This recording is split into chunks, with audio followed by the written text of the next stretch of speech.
అంటే ఇది కూడా పాజిటివ్ ప్రచారమే. 18 అసెంబ్లీలో సో ఉన్నారు. రైట్, ఒకసారి చిన్నపరెడ్డి గారి దగ్గరికి వెళ్ళామండి. చిన్నపరెడ్డి గారు, గుడ్ మార్నింగ్. ఎందుకు సార్ అనవసరంగా చిరంజీవి గారిని లాగారు ఈ వివాదంలోకి మీ నాయకులు? మామూలుగా మీరు చేసుకునే సంప్రదాయ రాజకీయాలు చేసుకుంటే పోయేది కదా. చిరంజీవి గారు ఆయన మానాన్ని ఆయన ఏదో పండగలకి పబ్బాలకి ఎవరైనా గెస్ట్గా పిలిస్తే వెళ్తున్నారు, 4 మంచి మాటలు చెప్తున్నారు, చక్కటి తెలుగు సంప్రదాయ వస్త్రాల్లో కనిపించే అభిమానులందరినీ అల్లరిస్తున్నారు. ఆయన్ని లాగాల్సిన అవసరం ఏమొచ్చింది? సార్, చిరంజీవి గారిని ప్రత్యేకంగా ఇప్పుడు ఈ రాజకీయాల్లోకి లాగాల్సిన అవసరం కానీ, లేకపోతే వారు ఓ చోటకు పోతుంటే ఆపాల్సిన అవసరం కానీ వైఎస్ఆర్ కాంగ్రెస్ పార్టీకి ఎట్టి పరిస్థితుల్లో అవసరం లేదు. చిరంజీవి గారి గురించి ప్రత్యేకంగా ఆంధ్రప్రదేశ్ లో కానీ భారతదేశంలో కానీ పరిచయం అవసరం లేనటువంటి వ్యక్తి.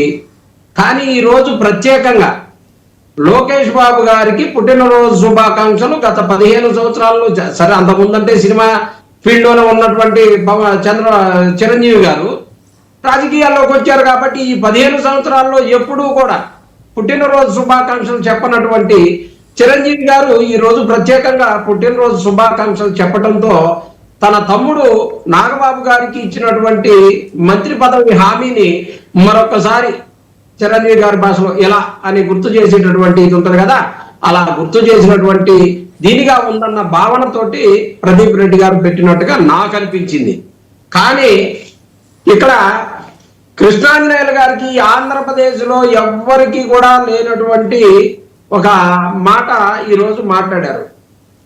చంద్రబాబు నాయుడు గారు ఒకసారి హామీ ఇచ్చారు కదా మంత్రి పదవి ఇస్తానని, దానికోసం ప్రత్యేకంగా గుర్తు చేయాల్సిన అవసరం ఏమున్నది అని చెప్పేసి చంద్రబాబు నాయుడు గారు ఇచ్చిన ఏ హామీని నెరవేర్చడు అనేది తెలుగు రాష్ట్రాలకే కాదు, భారతదేశానికే కాదు, ప్రపంచానికి మొత్తానికి కూడా తెలుసు.